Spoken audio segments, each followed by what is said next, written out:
Sambutan positif rakyat terhadap program Jualan Ramah Madani, KPDN Sarawak perluas program ke kawasan pedalaman. Itu antara perkongsian dari Bumi Kenyalang bersama Buma Win di Kuching. Silakan. Baik, terima kasih Farhatul. Program Jualan Ramah Madani terus mendapat sambutan positif di Sarawak. Jumlah program yang diadakan terus meningkat setiap bulan.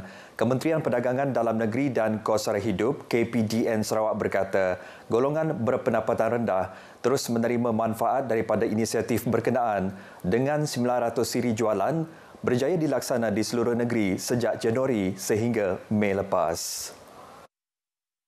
Pada Januari lepas, 106 program telah diadakan meningkat kepada 150 pada Februari, manakala pada Mac 193 program, April 192 dan 259 program pada Mei lalu. Peningkatan ketara itu mencerminkan sambutan positif dan keperluan berterusan terhadap inisiatif kerajaan dalam membantu meringankan beban kos sara hidup rakyat. Program tersebut dilaksana melalui 3 kaedah utama, iaitu secara dalam premis seperti di pasaran raya terpilih dan secara terbuka di lokasi tumpuan orang ramai atau pusat komuniti. Ia turut dilaksana secara bergerak melibatkan kawasan terpencil menggunakan lori atau van bagi membawa barangan jualan ke pedalaman.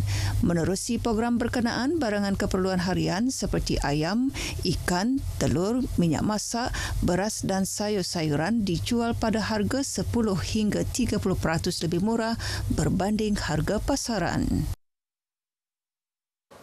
Kerajaan negeri terus menzahirkan komitmen berterusan terhadap pendidikan vernakular dengan menyalurkan 10 juta ringgit tahun ini kepada 14 sekolah menengah persendirian Cina di Sarawak, manakala 12 juta ringgit diagihkan kepada Sekolah Jenis Kebangsaan Cina SJKC. Pengerusi Lembaga Pengurusan Sekolah Swasta Cina Temenggung Datuk Vincent Lau Liming berkata bantuan itu sangat penting untuk menampung operasi sekolah. Beliau ditemui selepas penyerahan dana tersebut oleh Premier Datuk Petinggi Tan Sri Abang Johari Tun Openg di Wisma Bapa Malaysia Kuching. Pengerusi Persekutuan Lembaga Pengurusan Sekolah SJKC bahagian Kuching, Samarahan dan Serian, Datuk Jonathan Chai Wuntok turut berterima kasih kepada Kerajaan Sarawak atas pemberian dana kepada sekolah aliran Cina. Dana itu nanti akan digunakan bagi sebarang projek sekolah selain untuk menampung kos penyertaan pelajar dalam pertandingan akademik dan ko-kurikulum. Sebahagian daripada dana itu juga akan digunakan untuk pemasangan bilik darjah pintar di sekolah-sekolah terpilih. Beliau turut memuji usaha kerajaan membantu memperbesarkan kuasaan sekolah-sekolah SJKC melalui pengambil alihan tanah kerajaan atau tanah persendirian.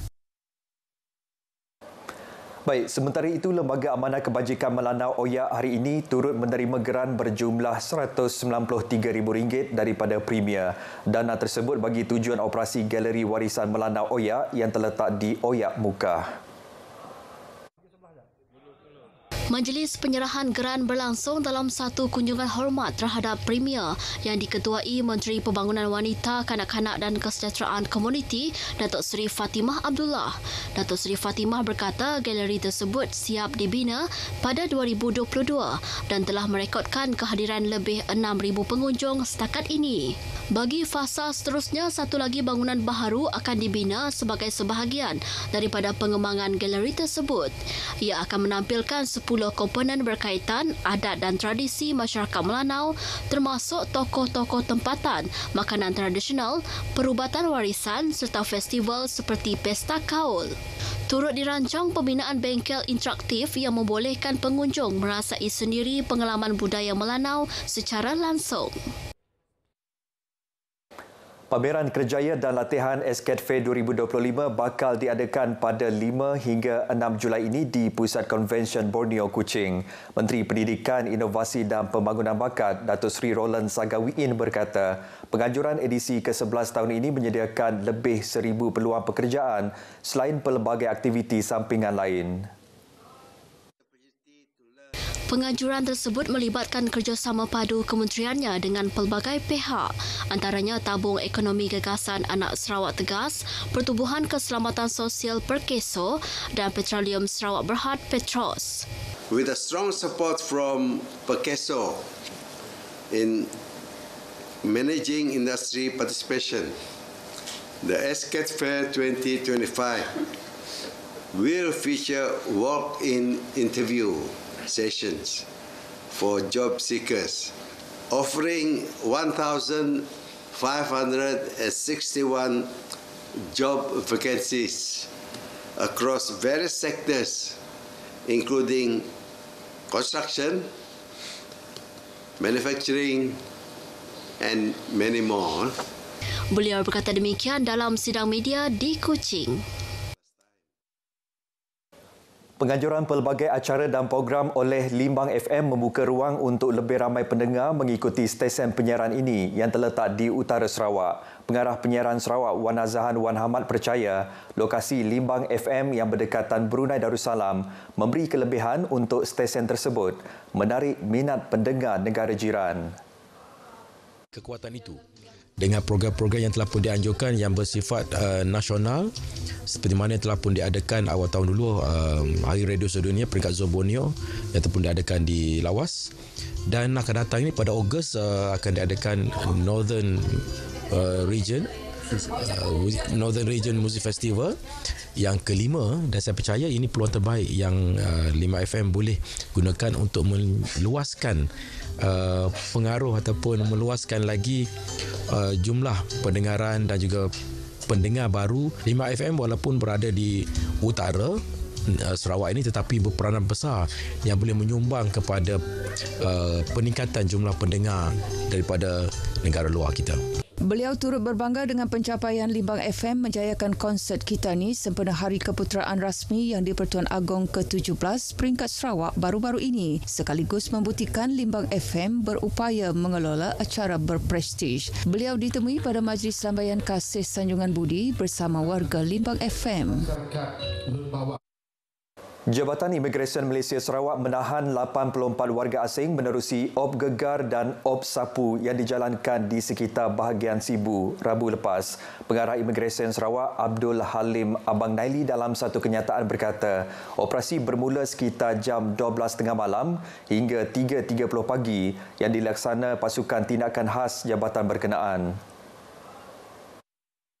Dua lokasi menjadi sasaran iaitu sebuah pusat hiburan dan sebuah rumah kedai disyaki menjadi tempat aktiviti serta penempatan warga asing tanpa dokumen sah. 110 individu telah diperiksa, 84 daripada mereka ditahan atas pelbagai kesalahan di bawah Akta Imigresen 1959 Palang 63 dan Peraturan-Peraturan Imigresen 1963. Pada jumlah tersebut, 67 adalah lelaki manakala 17 lagi perempuan.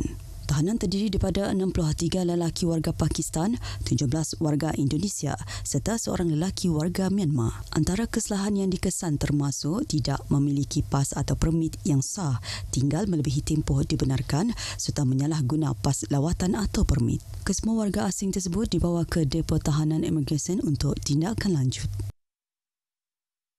Di Kuching, polis menahan seorang lelaki tempatan selepas tular video seorang pemandu lelaki mempamerkan satu objek menyerupai pistol di halayak ramai.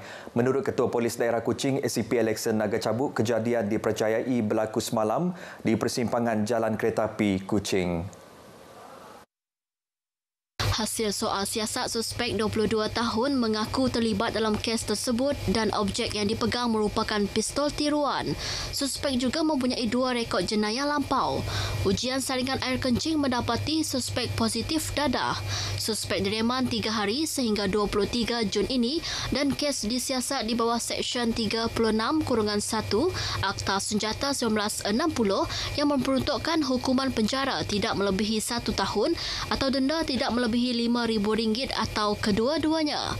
Kes turut disiasat di bawah Seksyen 506 Kanun Keseksaan yang memperuntukkan hukuman penjara sehingga 7 tahun atau denda atau kedua-duanya. Baik saudara, berita itu tadi mengakhiri perkongsian dari Sarawak, Malaysia Madani, Rakyat Disantuni. Kembali bersama Farah Hatul untuk perkembangan berita selanjutnya. Silakan. Terima kasih, Buma.